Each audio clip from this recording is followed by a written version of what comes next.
रामपाल जी महाराज के अमृत वचन। अपने आत्माओं, यहाँ चौथे अध्याय के 32वें श्लोक में एक ब्रह्मणे मुखे शब्द है। ये दिखाता हूं आपको। ये चौथे अध्याय का 32वां श्लोक है गीता जी का। इसमें लिखा है कि एवं बहुविधा यज्ञा विदिता ब्रह्मणे मुखे। इन्होंने इस ब्रह्मणे मुखे का अर्थ गलत कर दिया। इस प्रकार और भी बहुत तरह के यज्ञ ब्रह्मणे का अर्थ कर दिया, वेद नहीं, ये गलत कर दिया। मुखे माने उसके मुख कमल से, और इसकी वाणी कर दी। अब ब्रह्मणे का अर्थ देखिएगा 17वें अध्याय के 23वें श्लोक में सही है। यहाँ ये विचलित नहीं है। 17वें अध्याय का ये 23वां श्लोक है। इसमें भी ये ब्रह्मणे शब्द है। ओम तत्सत इति निर्देश ब्रह्मणे त्रिविधः समर्थः ब्राह्मणा तेन वेदा च यज्ञा च विहिता पुरा। ओम ओम तत् तत् सत सत, ऐसे यह 3 प्रकार का ब्रह्मणे माने सच्चिदानंद घन ब्रह्म का नाम कहा है। ये बिल्कुल ठीक है। ब्रह्मणे माने सच्चिदानंद घन ब्रह्म, यानी परम अक्षर ब्रह्म, पूर्ण परमात्मा ब्रह्म माने। तो यहाँ हम फिर आते हैं चौथे अध्याय के 32वें श्लोक में गीता जी के। ये 32वां श्लोक, इसमें ब्रह्मणे शब्द इसमें है।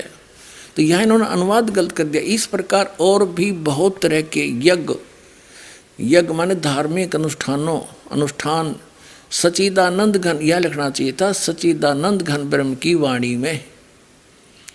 सच्चिदानंद घन ब्रह्म कहो, परम अक्षर ब्रह्म कहो, उसकी वाणी में विस्तार से कहे गए हैं। मुखे का अर्थ है उस परमात्मा ने, सच्चिदानंद ब्रह्म ने अपने मुख से बोली है वह वाणी। तो वो सच्चिदानंद घन ब्रह्म कौन है, इसकी जानकारी डिटेल में दी जाएगी। अभी इतना ही समझें कि गीता ज्ञान दाता से अन्य है कोई परमात्मा, तो उसको तत्व ज्ञान कहा है। चौथे अध्याय के 34वें श्लोक में कहा है कि जो सच्चिदानंद घन ब्रह्म ने जो वाणी बोली है उसमें बहुत विस्तार के साथ धार्मिक अनुष्ठानों की जानकारी है, और वो तत्व ज्ञान है। उस तत्व ज्ञान को तू तत्वदर्शी संतों के पास जाकर समझिए। देखिए अध्याय नंबर 4 का श्रीमद् भगवत गीता 34वां श्लोक। उस तत्व ज्ञान को जो सच्चिदानंद घन ब्रह्म ने अपने मुख से बोला है वो तत्व ज्ञान है। तत्वदर्शी ज्ञानियों के पास जाकर समझ, उनको भली भांति दंडवत प्रणाम करने से, उनकी सेवा करने से और कपट छोड़कर सरलता पूर्वक प्रसन्न करने से वे परमात्म तत्वों को भली भांति जानने वाले ज्ञानी महात्मा तुझे तत्व ज्ञान का उपदेश करेंगे। अच्छा, अब हम आते हैं वापस 7वें अध्याय के 29वें श्लोक में। इसमें गीता ज्ञानदाता कहता है कि मैंने जो राय दी है, जो सलाह मैंने दी है, इसके अनुसार जो इस पर आश्रित हो जाता है वो तत्वदर्शी संतों को खोज लेता है। उसके बाद उनको उस तत्ब्रह्म की और सारे अध्यात्म ज्ञान की कंप्लीट और सभी कर्मों की पूर्ण जानकारी हो जाती है। तो वो केवल जरा और मरण से ही छूटने का प्रयत्न करते हैं। वो फिर इस संसार के इस झूठे सुख की कोई डिमांड नहीं करते। वो इस जन्म और मरण के संकट को ही मिटाना चाहते हैं। अब देखो, अब हम आते हैं 7वें अध्याय के 29वें श्लोक में। ये है श्रीमद् भगवत गीता अध्याय नंबर 7 का और श्लोक नंबर 29, ये नीचे है। इसमें संस्कृत पढ़ेंगे हम। जरा मरण मोक्षाय। जरा माने वृद्ध अवस्था का कहर, दुख। मरण माने मृत्यु के मोक्ष के लिए, इसे छुटकारे के लिए माम आश्रित यतन्ति, ये मेरा आश्रय लेकर जो मैंने सलाह दी है कि तत्वदर्शी संत की खोज कर ले, वो बताओगे तुझे तत्व ज्ञान।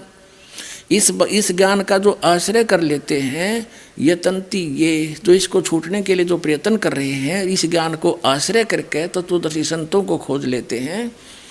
ते ब्रह्म तत्विदु, वे ब्रह्म तत्व, इसको तत्व ब्रह्म कहो चाहे ब्रह्म तत्व कहो, विदु माने जानते हैं।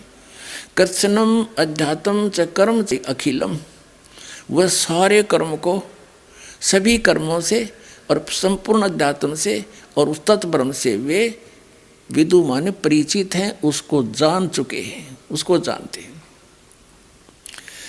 अब क्या कह रहा गीता ज्ञानदाता कि जो केवल यहाँ से जरा और मरण के छूटने के लिए ही प्रयत्न कर रहे हैं, यहाँ की किसी वस्तु की चाह नहीं रखते, उनको पता चल चुका ये झूठा लोक है। कबीर साहब कहते हैं क्या मांगू कुछ थिर ना रही, और देखत नैन चला जग जाई।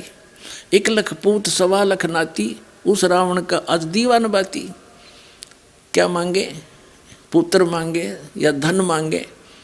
रावण 1 लाख पुत्र थे और सारी सोने की लंका बनाए बैठा था।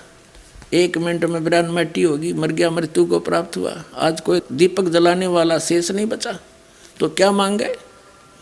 ये झूठे सुख को 1 मिनट में मृत्यु हो जाए, बड़ी बनाई फैक्ट्री यहीं रह जाए अपनी, क्या फूकेंगे इसको?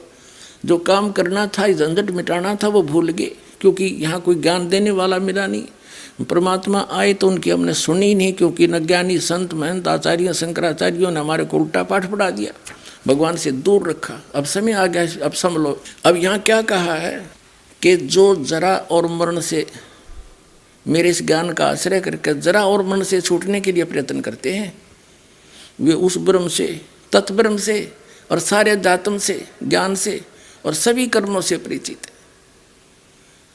अब गीता ज्ञानदाता से अर्जुन ने फिर 8वें अध्याय के प्रथम मंत्र में पूछा, फिर किम तत्ब्रह्म, वो तत्ब्रह्म क्या है, वो भगवान कौन है, जिसके बारे में जानने के बाद फिर यहाँ की किसी वस्तु की डिमांड नहीं रहती, इच्छा नहीं रहती उस सुख को जानकर सतलोक वाले को। अब देखना, हम श्रीमद् भगवद गीता अध्याय 7 का ये श्लोक नंबर 29 यहाँ संस्कृत है, इसका यहाँ पर अनुवाद है। जो मेरे शरण होकर माम आश्रित है, जरा मरण से छूटने के लिए यत्न करते हैं, जरा माने वृद्ध अवस्था, बुढ़ापा, मरण माने मृत्यु, वे पुरुष तत्ब्रह्म, तत् माने उस, ब्रह्म माने ब्रह्म को, तत्ब्रह्म, और संपूर्ण अध्यात्म को और संपूर्ण कर्म को विदु माने जानते हैं। इसमें ये कहता है कि मुझे जानता है वो तो केवल मेरे तक ही सीमित है, मुझे ही जानता है, और जो मेरे इस ज्ञान का आश्रय ले लेता है उस तत्ब्रह्म से परिचित है। तो 8वें अध्याय के प्रथम मंत्र में अर्जुन ने पूछा वो किम तत्ब्रह्म, वो कौन है, फिर तत्ब्रह्म क्या है वो बताइए। ये यहाँ हम पढ़ रहे थे, इसके तुरंत बाद 7वां ही यहाँ पर है, 8वां अध्याय 8वां अध्याय। प्रथम मंत्र में लिखा है किम तत्ब्रह्म किम अध्यात्म किम कर्म पुरुषोत्तम अधिभूत च किम प्रोक्तम अधिदेवम किम उच्यते। वह ब्रह्म क्या है, पुरुषोत्तम वह ब्रह्म क्या है, इसका उत्तर दिया है इस 8वें अध्याय के और 3रे मंत्र में। परम अक्षर ब्रह्म है, अक्षरम ब्रह्म परमम, यह है वो परम अक्षर ब्रह्म है। ठीक है, इससे सिद्ध हो गया कि गीता ज्ञान दाता से कोई अन्य है वो परमात्मा, ब्रह्म माने भगवान। ब्रह्म, एक तो ब्रह्म का अर्थ परमात्मा होता है, ये जो ब्रह्म यहाँ का मालिक है ये सरब्रह्म है, ये नाशवान भगवान है, और तत्ब्रह्म वह परमात्मा वो परम अक्षर ब्रह्म है।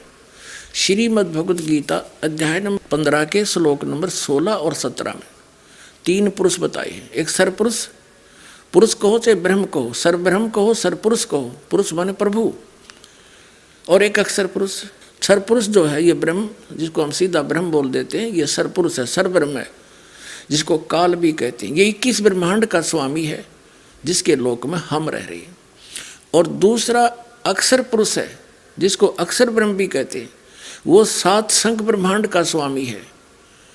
उससे हमारा ज़्यादा लिंक नहीं है, लेकिन उसके लोक के अंदर से हमें पार होना है, उसके अंदर से क्रॉस करना है, उसका कुछ टैक्स देना है, तो उसका भी मंत्र हमने जाप करना है उसकी किराया देने के लिए। और जाना हमने परम अक्षर ब्रह्म के पास है। गीता अध्याय नंबर 15 के श्लोक नंबर 16 और 17 में 3 पुरुष हैं, सरपुरुष, अक्षर पुरुष, और इनके अंतर्गत जितने प्राणी हैं, ये तो 16वें श्लोक में लिखा है कि ये सभी नाशवान हैं, और ये भगवान पुरुष भी नाशवान है। 15वें अध्याय के 17वें श्लोक में ये देखिएगा 15वां अध्याय श्रीमद् भगवद गीता 16वें श्लोक में लिखा है, दिवौ